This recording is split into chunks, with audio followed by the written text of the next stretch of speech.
आज आपण पाहणार आहोत की नावरस नाव कसं काढायचं. प्रत्येक घरात व्यक्तीला जन्मलेली बाळं जी आहेत त्यांचं नावरस नाव हवं असतं.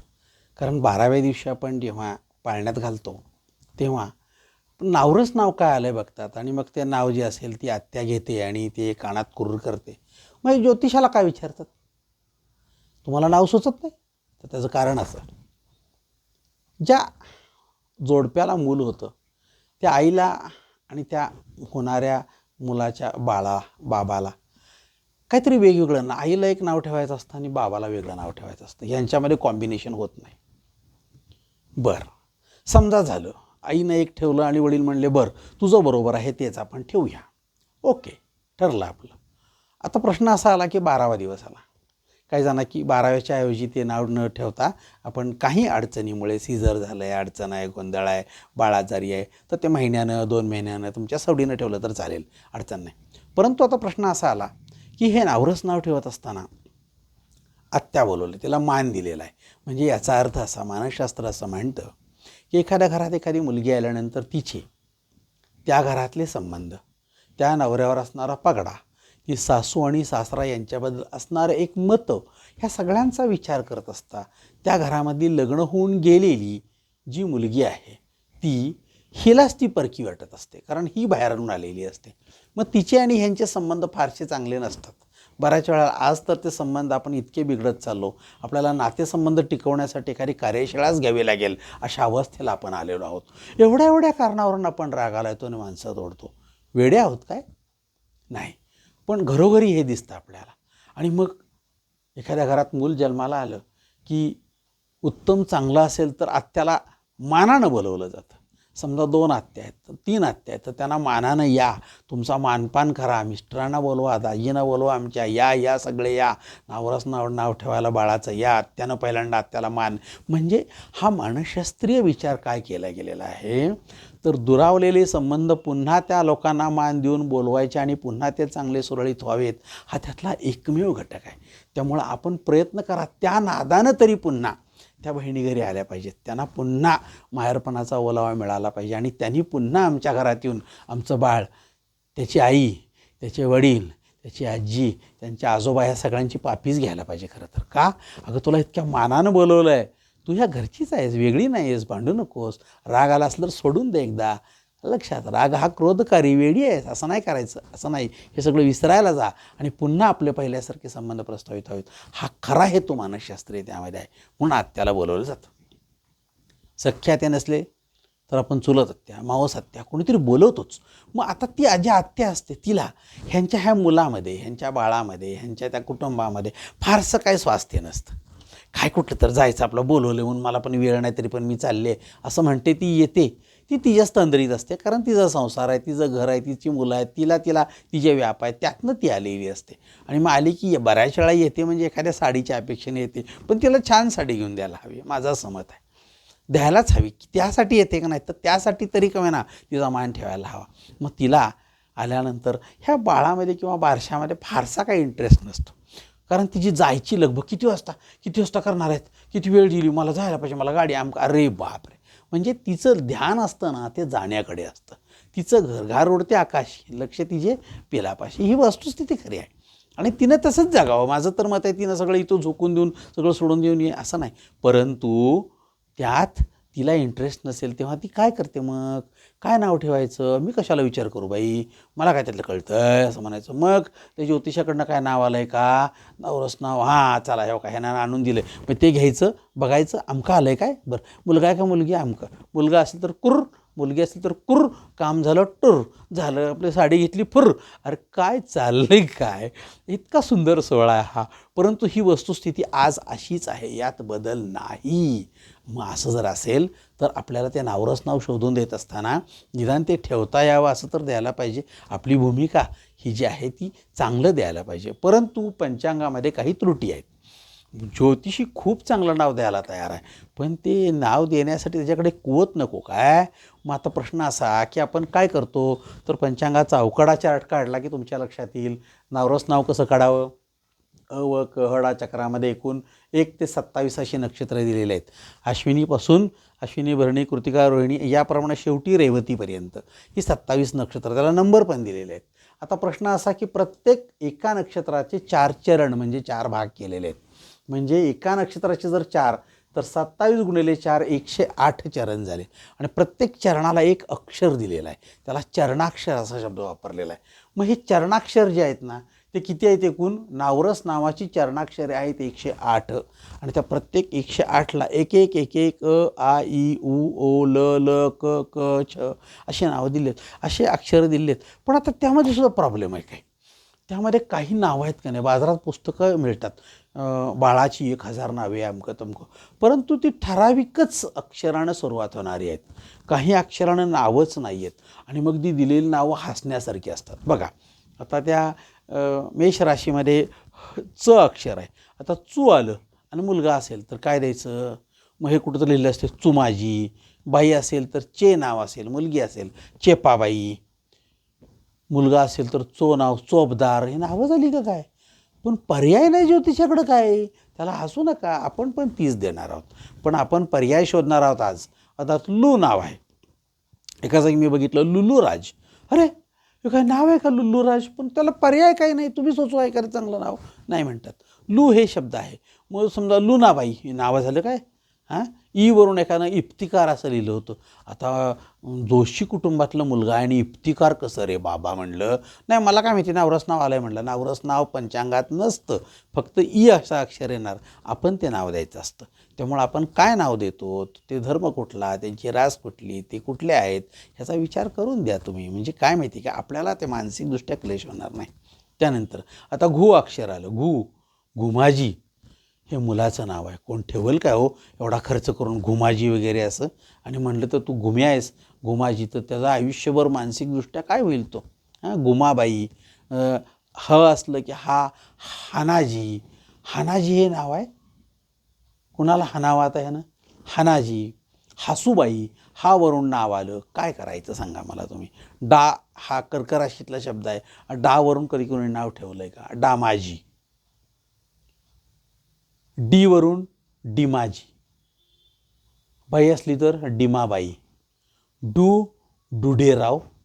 काय नावं आहेत का काय? अमेरिकेत राहता का भारतात राहता राव? कसली काय नावं ठेवताय? पण पर्याय नाही. आता डोकाई नाव आहे हे, पण पर्याय ज्योतिषापुढं नाही आहे काही. मग त्यानं अशी नावं ठेवली असतात. टा आलं. सिंह राशीत टामाजी. टाटा. आता टू नाव आलं. टुकारचंद हे नाव आहे. कधी कोणी ठेवेल काय? आता टेवरून नाव आलं. एकानं टेंगळेच लिहिलं होतं. म्हणजे काय, डोक्याला टेंगळ आली का काय? हसण्यासारखं आहे सगळी परिस्थिती आहे. पर्याय नाही काय आपल्यापुढे. मग टो नाव आलं. टोनाजी नाव असतं, कधी कोणी ठेवतं नाही. आता ठ वरून सिंह राशी, आपण कन्या राशीत गेलो. ठगाजी. ठ आहे. ठामदेव, ठामदेवी, ठामचंद्र हे नावं आहेत का? आपण त्यांची काही चेष्टा तर करत नाही, पण आपल्याकडं पर्याय नाही. त्यामुळं आता बघा, ढावरून असलं बघितलं आपण तर धनुराशीत गेलो. ढामाबाई, ढाकाबाई. तुम्ही या श्रवण नक्षत्रात गेलात तर खी शब्द आला. खिराजी, खिरापत, खिराबाई ही नावं आहेत काय? खिरापती. अरे खिरापती हे नाव होऊ शकतं काय? महिपती होऊ शकतं. लक्षामध्ये खिरापती होणार नाही, पण त्यांनी दिलेलं असतं.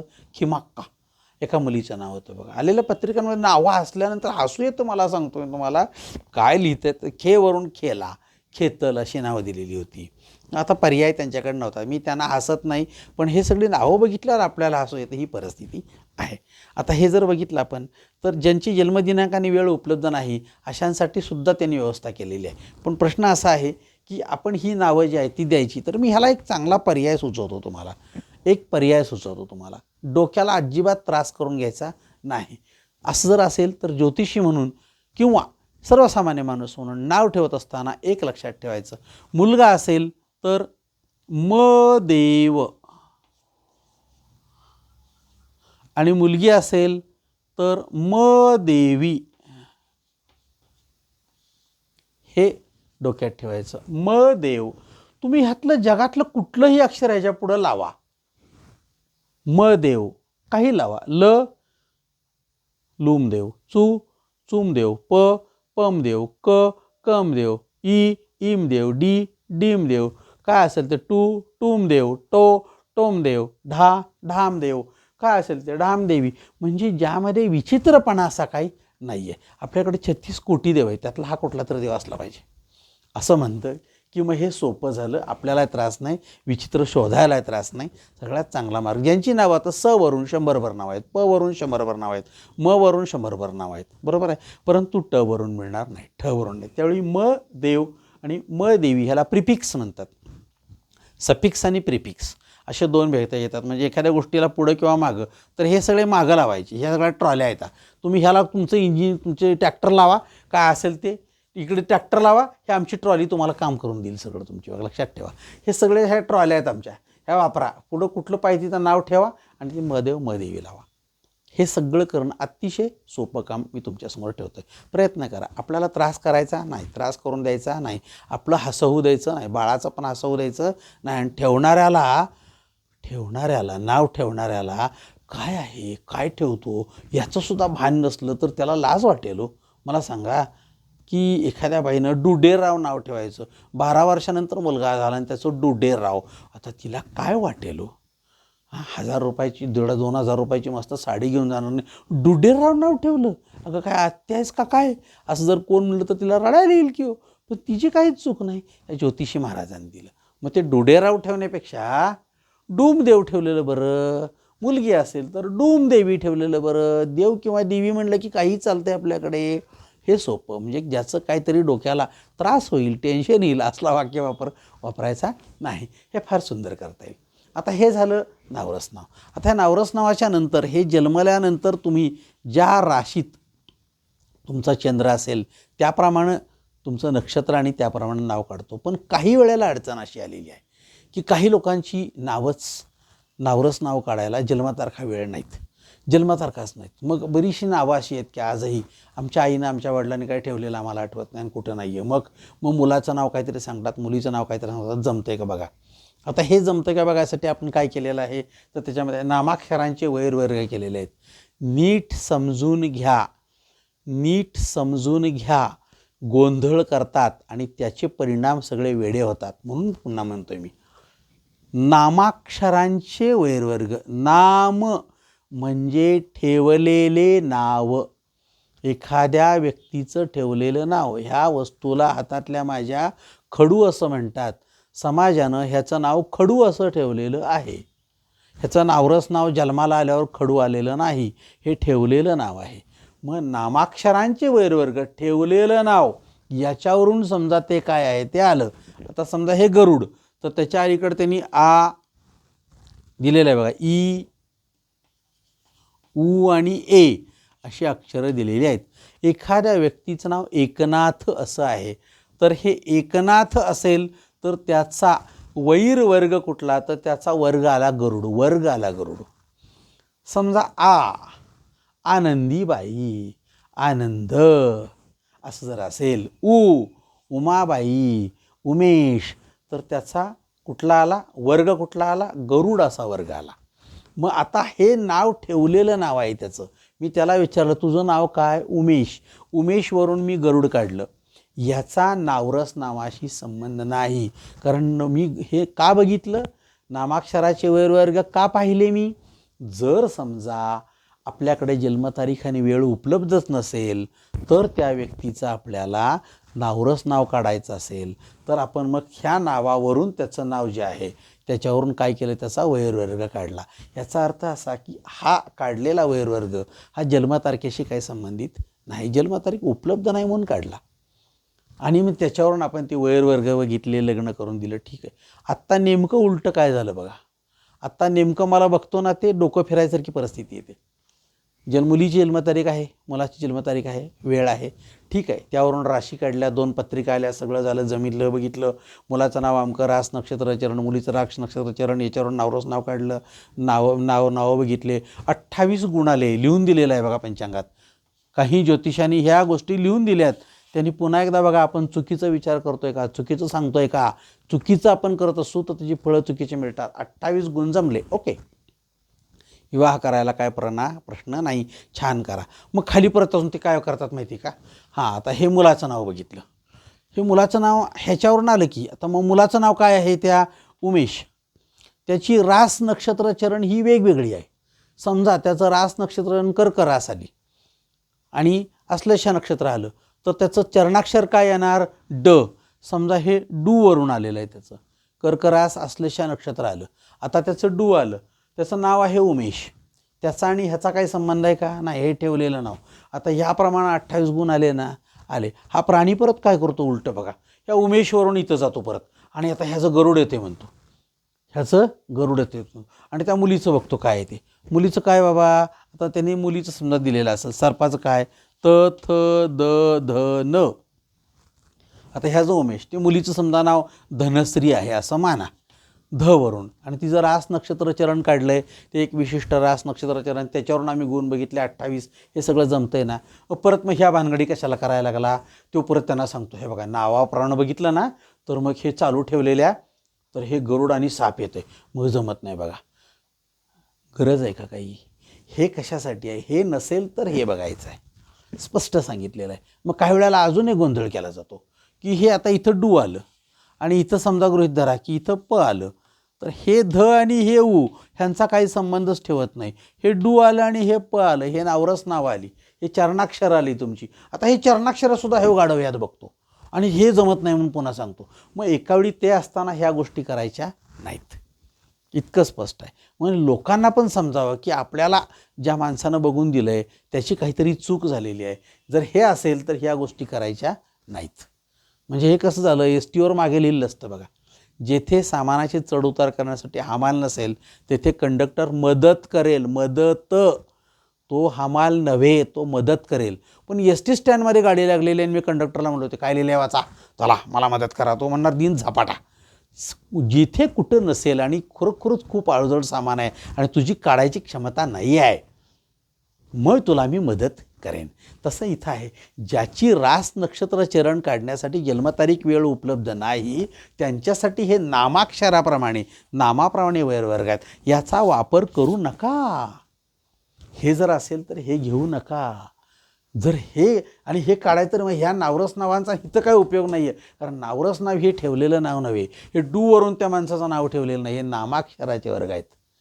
मग हे दिलेले हे आहेत, हे काहीतरी करून आणायचं आणि वेगळं विचित्र बघायचं, मला जास्त कळतं म्हणायचं, असा गाढवपणा अजिबात करायचा नाही. एवढं जर शहाणपण आपल्याकडे आलं तर आपण कदाचित लोकांना त्रास देणार नाही. मी हे का सांगितलं तर हे सगळं बघून असं झाल्यानंतर लिहून दिलं असतं मग ते माझ्याकडे घेऊन येतात, हे असं कसं जा बघा, हे 28 गुण जमतात आणि लग्न करू नका म्हणतात, त्यांचं वैरवर्ग येते. आता मला काय सांगा, चुकीच्या गोष्टीनं जर चुकीची गोष्ट केली आपण तर चुकीची होणार.